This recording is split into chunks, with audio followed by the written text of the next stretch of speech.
This is Optimal Relationships Daily, episode 943, 10 Reasons You Would Benefit from Therapy, by Ira Israel of iraisrael.com.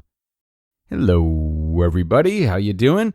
My name is Greg Audino. I am your host and narrator here on ORD, and I am really excited you're here today so we can check out just a really important article written by Ira Israel. Ira is a really well-written therapist, and today he's got a piece for us that explains how therapy can benefit us.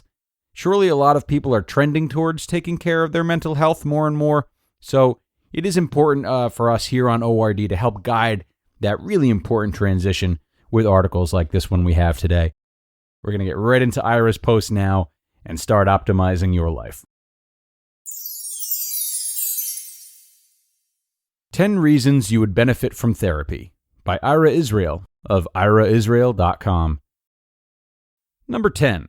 You feel betrayed by the American dream, which now feels like an albatross of debt, monthly mortgage, school loan, and credit card repayments, and financial responsibility weighing you down so much that you have little time to do anything but work, and extinguish one fire after another. Number 9.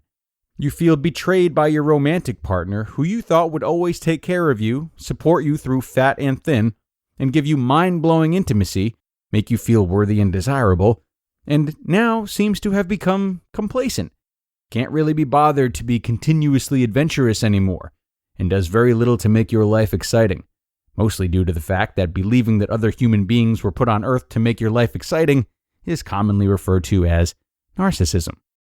Number 8. You feel betrayed by whatever success you have attained. You subconsciously learn that if you did all the right things, earn boatloads of dough, get married, go on fabulous vacations, crush your 15 minutes of fame or infamy, have the coolest cars and handbags, that you would be happy. Now you're just a miserable automation with closets full of stuff, a few cherry-picked glamorous social media photos, and possibly children who want very little to do with you. The moral? Success does not equal happiness. Number 7. You feel betrayed by your job that has become uninteresting, stupid, and boring. However, golden handcuffs keep you from changing careers at this time or pursuing your dreams. Number 6. You feel betrayed by coworkers and business associates who now seem to take more pleasure in your failures than your triumphs. Number 5. You feel betrayed by your body, which you assumed would not decline as rapidly as a human body declines sitting at a desk or in a car, subway, or bus for 10 plus hours per day. Number 4. You feel betrayed by your health, which seems to take tremendous effort, supplements, juices made of dirt, pharmaceuticals, diets, exercise, tofu, and sleep to preclude myriad illnesses. Number 3. You feel betrayed by your government, which is primarily evident to you via taxes and parking tickets, and secondarily in hourly news feeds documenting its jaw-dropping inanity. Number 2. You feel betrayed by your friends and family members for loving you because you are so gosh darn positive, feeling compelled to perpetually put your best foot forward in fear of other people abandoning you because you exhibit a wider than acceptable bandwidth of human emotions, such as grief, for instance. And number 1. You feel betrayed by your parents for loving you conditionally, because you learned how to use toilets and utensils, not simultaneously, learned how to speak a language, learned how to dress yourself, learned how to compete for good grades, learned how to compete at sports, learned how to behave correctly, learned how to have a good, well-paying job that enabled you to occasionally snag an attractive partner, etc., when all you really ever wanted was to be loved for being you and being alive. Dancing through hoops like a carnival bear has grown tiresome. You do not want to have to prove anything to anyone anymore. Okay, so you feel betrayed by modern life in general, which seems inherently meaningless and particularly pointless, is punctuated by increasing frustrations and disappointments, and offers you only a modicum of fleeting moments of contentment, most often when you are drunk or asleep or both. Well, welcome to late capitalism. Welcome to the myth of romantic love. Welcome to democracy riddled with corruption and bribery. Welcome to a society where passion is usually the result of 2 or 3 or 4 people's mutually complementary dysfunctionalities. Welcome to social media, where you compare your complicated inner emotional states with everyone else's glitzy and gilded facades.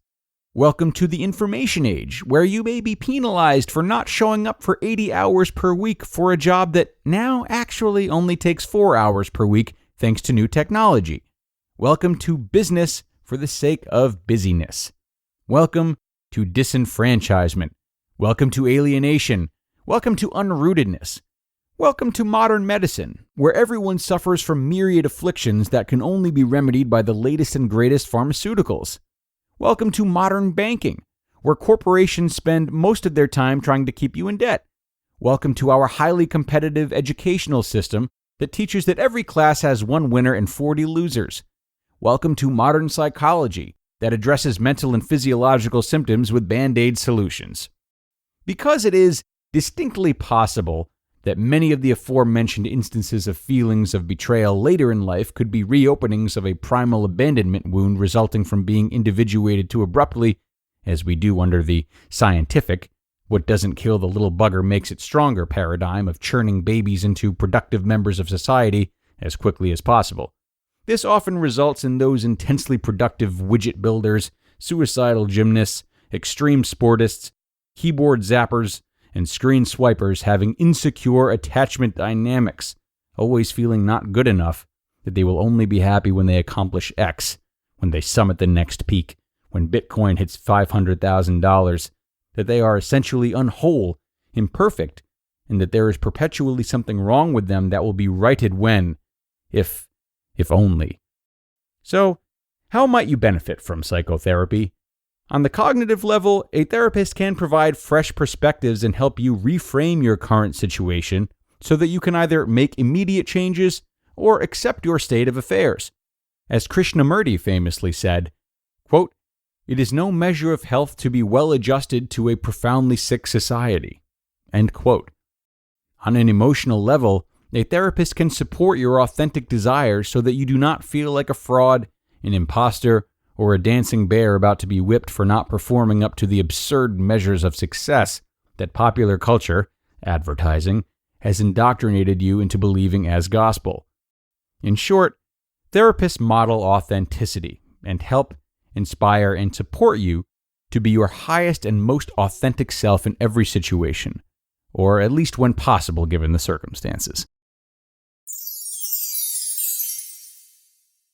You just listened to the post titled 10 Reasons You Would Benefit from Therapy by Ira Israel of iraisrael.com.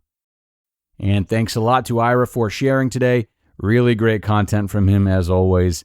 I think what's so effective about this post is the subtlety with which it encourages readers to contemplate just how much meaning they've brought into their lives outside of the expectations we've created and unsurprisingly been let down by. It's not so subtle how he illustrates the many ways in which people can feel betrayed, but it's worth mentioning that many who have these feelings of betrayal aren't necessarily aware of them, or at least proactive about them. This post is like a form of therapy in itself, in that it offers us a chance to reflect on what aspects of society we've obeyed and given ourselves over to in exchange for what we think will be happiness. It reminds us of how we may have detached from our inner worlds and instead bought into systems that somehow promised us something. Should that be the case, it's very easy for self-hatred to develop on a deep level, and exploring that is an essential part of reclaiming one's agency, and therapy is the place to do it best. So, thanks to Ira for what I feel is very important material, and thanks to you guys for staying with this post and hopefully being willing to check in with yourselves about what you've maybe chosen to believe in under false pretenses. Time to get out of here for now, but do come on back tomorrow as we start the parenting leg of the week and check out some great tips to build those relationships.